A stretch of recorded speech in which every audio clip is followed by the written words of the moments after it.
this building is full of art because this is the physical home of our democracy. One of the underpinnings of our democracy is freedom of speech, and something that gives freedom of speech life and meaning is artistic expression. So it's good you're here, and it's good that the collection in this building represents that. It's probably something that my colleagues don't focus on enough. So your presence here is important.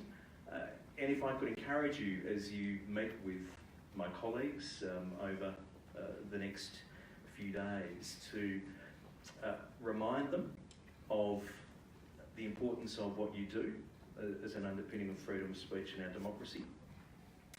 To also remind them that there's nothing inconsistent between art for art's sake and the innate virtue of the creative process, and also the fact that what you do does make a big economic contribution. And I'd also remind colleagues that the arts isn't something that is just in capital cities, it's in the suburbs, it's in the towns, and that it is something that is core to the lives of people, that it's not an add-on, it's not an optional extra, it's not something that's extra curricular.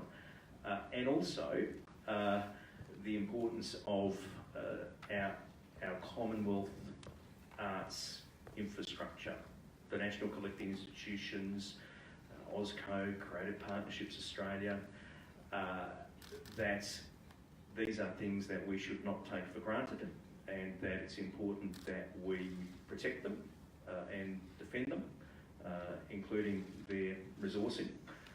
And also, we have some great national cultural leaders in our institutions, and let me just pick one to represent them all. The most recent appointment, that being Nick Mitsevich as the new director of the National Gallery of Australia, who I think is going to be a sensational national cultural leader for the visual arts. He already has been in his previous incarnation, but he's got a great new platform to pursue. Well, I think so too. We had the great honour of Nick's hospitality yesterday, so he hosted us at the NGA, and we got to hear a lot about his sense of, you know, the pivotal and important role of the artist in leading a national cultural agenda, and he talked about how it's the NGA's role to amplify the voice of the artist, which was, really, really fantastic.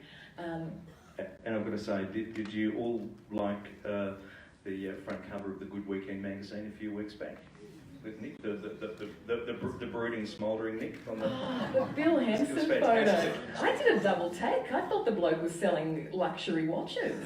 I just thought, no, this is not our Nick. I thought it was a bit, yeah. But I'm glad you also mentioned I think it was mine. I'm glad you mentioned the national cultural institutions as well, and that broader question of resourcing, because of course we need not only the national cultural institutions to be to know that they've got the resources to be ambitious, but also of course the arts more broadly, and there's a couple of things happening at the moment in terms of reviews, looking at major performing arts framework, looking at, there was the review earlier this year, or possibly just a consultation about the national cultural institutions and their framing, and how that then affects how we think about their role in this city and as national leaders. Can we put you on the spot and tell us what you've got in mind with the exciting political event of the election looming next year? Surely you're going to be chatting with those colleagues, and we need to be talking up the arts then as well, so that we can pull some very, very impressive rabbits out of hats and look ambitiously at funding for the arts more broadly. Yeah, I mean, we should absolutely be ambitious, and I think something worth tuning into this week. Today's Wednesday, isn't it? Yeah, sorry, I lose track of time in this place. But Russell Howcroft is giving a very interesting speech at the National Press Club. We don't get to go. We'll hear about it later because a couple of colleagues who will go there at lunch, and they'll come and report back. Yeah. So he's going to be talking a lot about creativity and how we can better harness that. So anyway, I think that's something interesting to watch. But yes, we should and will have a long and deep conversation between now and a significant event that will happen next year. And can I just encourage you? I think the sector can sometimes underestimate the capacity that it has and the influence that it has throughout the nation. Invite my colleagues to the things that you do. You get a colleague, I guess, with their defences down and their head in a different space when they're away from here and when they're taking part in the things that you do. And it's a really good opportunity to have a conversation with them. So can I encourage you to take up that opportunity because that will very much assist me in my conversations with colleagues about what more we can do in the future. The Honorable Mitch Fifield. He is the chair of Waterman Arts. He's popped up to ask a question. Will you please take Speak to question.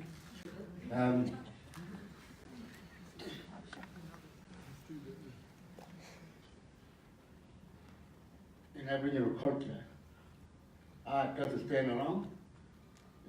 It's law, language, culture, and being connected country. It's all connected to art.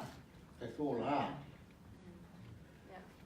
When our art centre order for art funding, that art funding gotta cover all that. Bow tie. Yeah.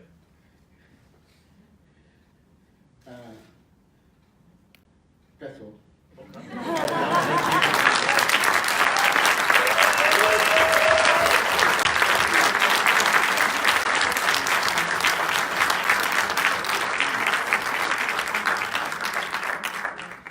Law, language, culture, land. I've got it, thank you. Who has got a question? I believe Gabrielle, continuing the theme from Gabrielle to Gabrielle. Thank It's you. Gabrielle Deviatri from Narum, Melbourne. Thank you for coming to speak with us today.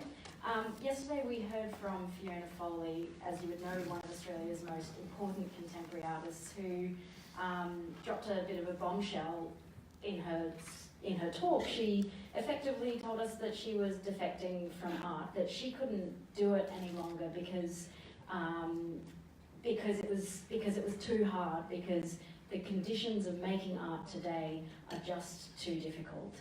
They're angry and they're poor. How can you construct an arts policy that prevents this complete decimation of the arts in Australia that we're seeing today?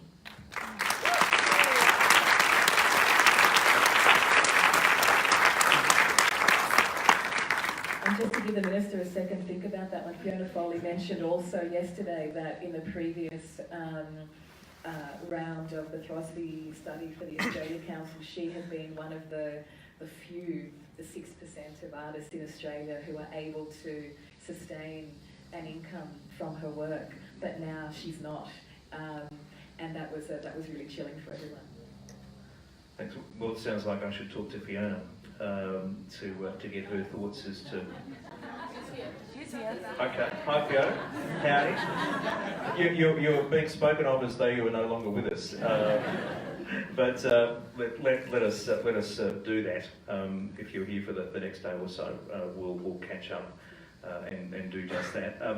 Yeah, I hope what I said earlier, that I wasn't conveying that the arts only mattered in terms of freedom of expression, just that was something appropriate to make note of while we're in this place. That yes, that the most important thing that the arts does is to help us make better sense of the past, to understand the now and be better prepared for the future. It can help us put ourselves in the shoes of others.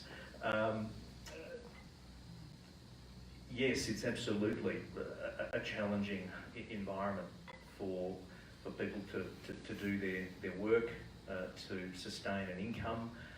I can't give any guarantees or promises in terms of the percentage of the community who might be able to engage full time in their work as a livelihood, but I'm absolutely open to what you think we can better do. I always think that the best ideas do come from those who are the practitioners, those who are living and working. So, Fiona, we can catch up and have a talk about what has changed from before when it was working to now.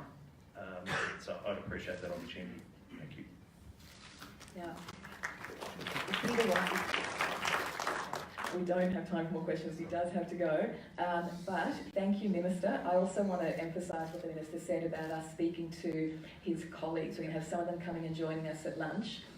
We can always invite them to things, but the Minister's work is strengthened and emboldened when everyone in this House is hearing from us constantly that the arts is important to us. And often what makes the Minister's role difficult is having to have those conversations with colleagues who are like, oh, I haven't heard about that lately, oh, is there an R in my electorate?